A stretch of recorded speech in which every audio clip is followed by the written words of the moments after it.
اعوذ باللہ من الشیطان الرجیم بسم اللہ الرحمن الرحیم۔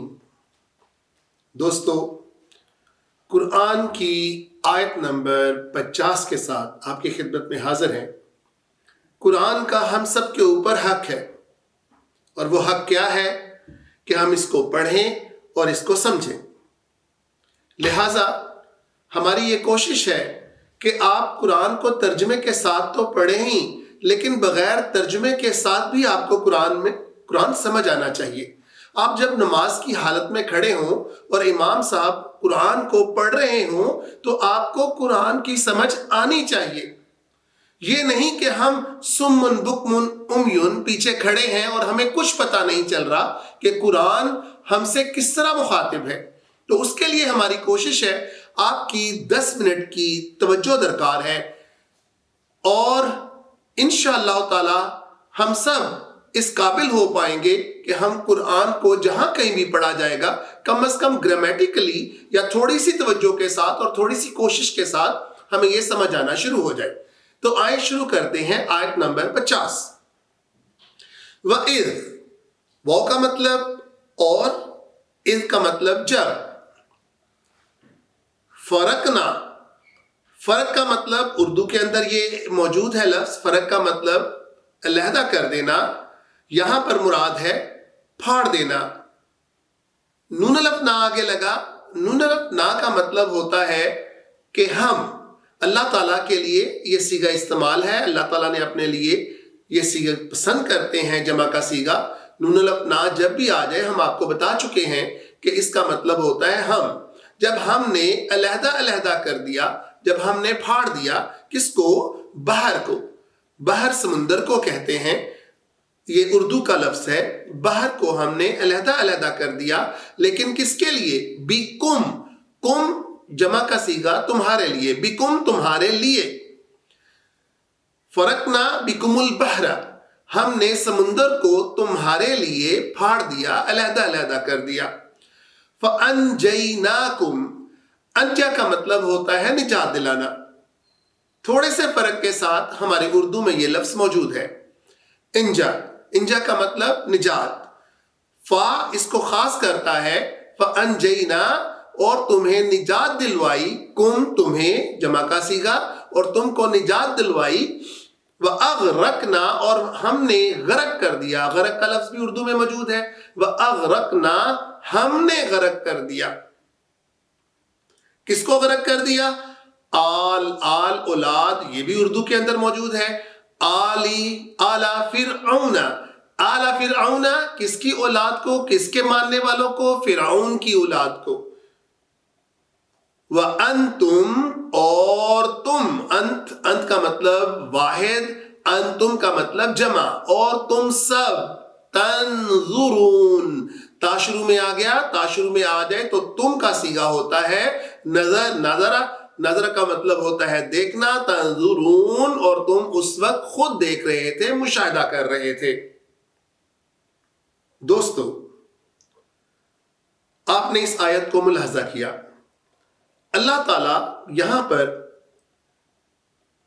موسیٰ علیہ السلام اور ان کے پیروکاروں کے اوپر، یعنی بنی اسرائیل کے اوپر احسان جتلا رہے ہیں۔ ان کو بتا رہے ہیں کہ کہاں کہاں پر میں نے تمہاری مدد نہیں کی، اور یہاں پر اللہ تعالیٰ ایک چھپے انداز کے اندر بتا رہے ہیں اپنی طاقت کا اظہار۔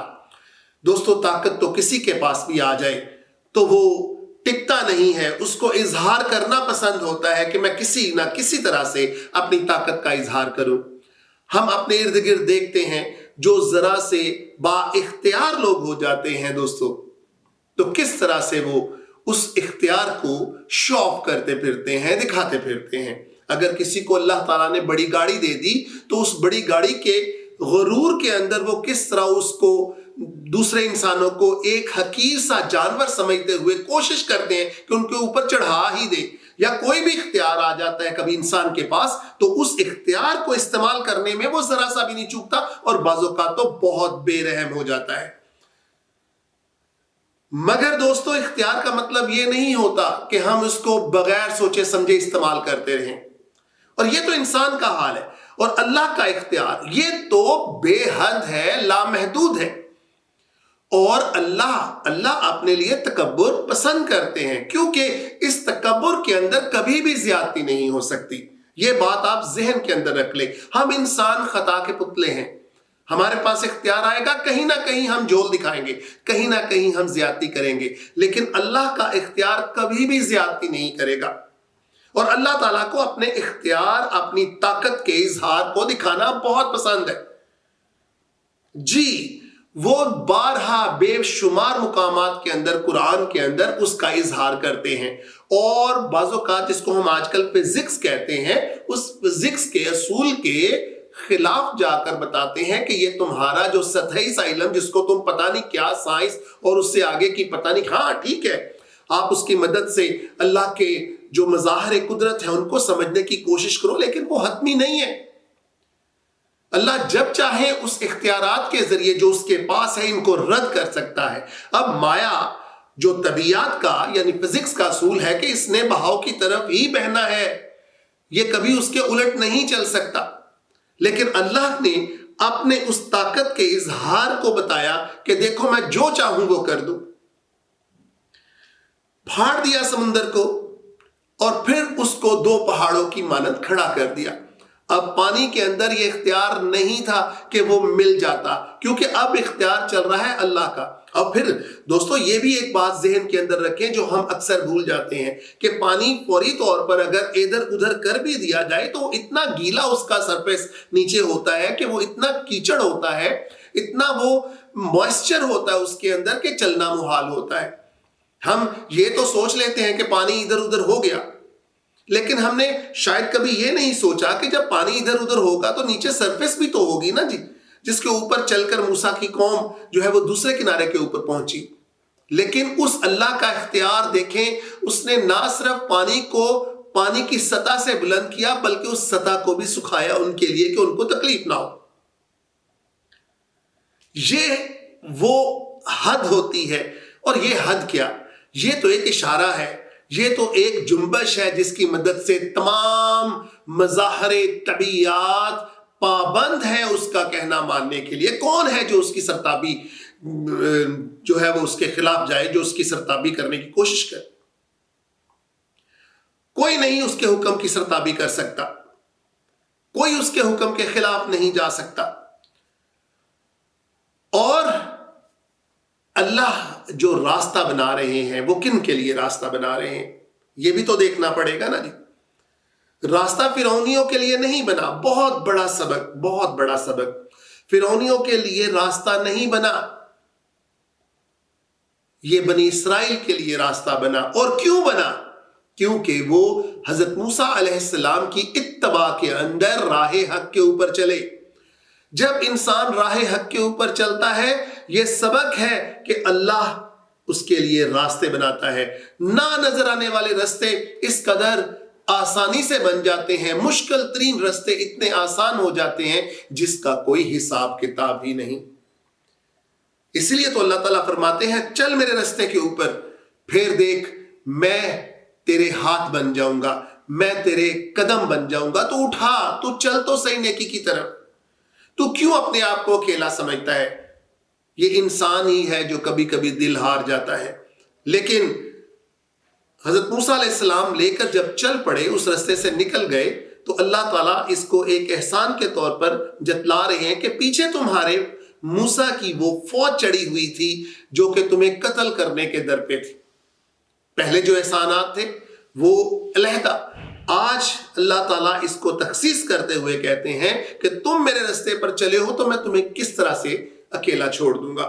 تو دوستو اس کی جنرلائزیشن ہمارے پورے معاشرے کے اوپر ہو رہی ہے کہ اگر ہم اللہ کے راستے کے اوپر چلیں گے تو اللہ ہمیں کبھی بھی انشاءاللہ تعالیٰ اکیلا نہیں چھوڑیں گے۔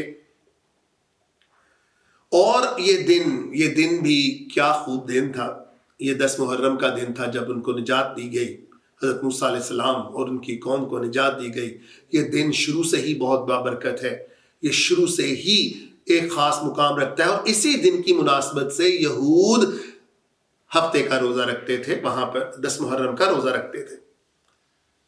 اب یہ 10 محرم کا روزہ جو تھا ان کے لیے تخصیص تھی کہ ہماری قوم کو اس سے نجات ملی۔ لیکن جب نبی صلی اللہ تعالی علیہ وسلم وہاں پر پہنچے تو انہوں نے اپنا حق زیادہ جتلایا اور ہم سب کو کہا کہ ہم ایک دن کے اضافے سے، چاہے وہ 9 ہو یا 11 ہو، اس کے ساتھ 2 روزے رکھیں گے۔ تو دوستو، اس آیت کی تفسیر آپ کے سامنے ہے کہ جب ہم اللہ کے رستے پر چلتے ہیں تو اللہ ہمیں کبھی بھی تنہا نہیں چھوڑتے۔ تو اس کی آیات کو سمجھیں، اس کی آیات کی برکات کو حاصل کریں، اور پھر دیکھیں اللہ تعالیٰ آپ کے لیے اور ہمارے لیے کیا کیا کرتے ہیں۔ آپ آؤ تو صحیح اس طرف، اور پھر اس کی برکتوں کا مشاہدہ کریں۔ جزاک اللہ۔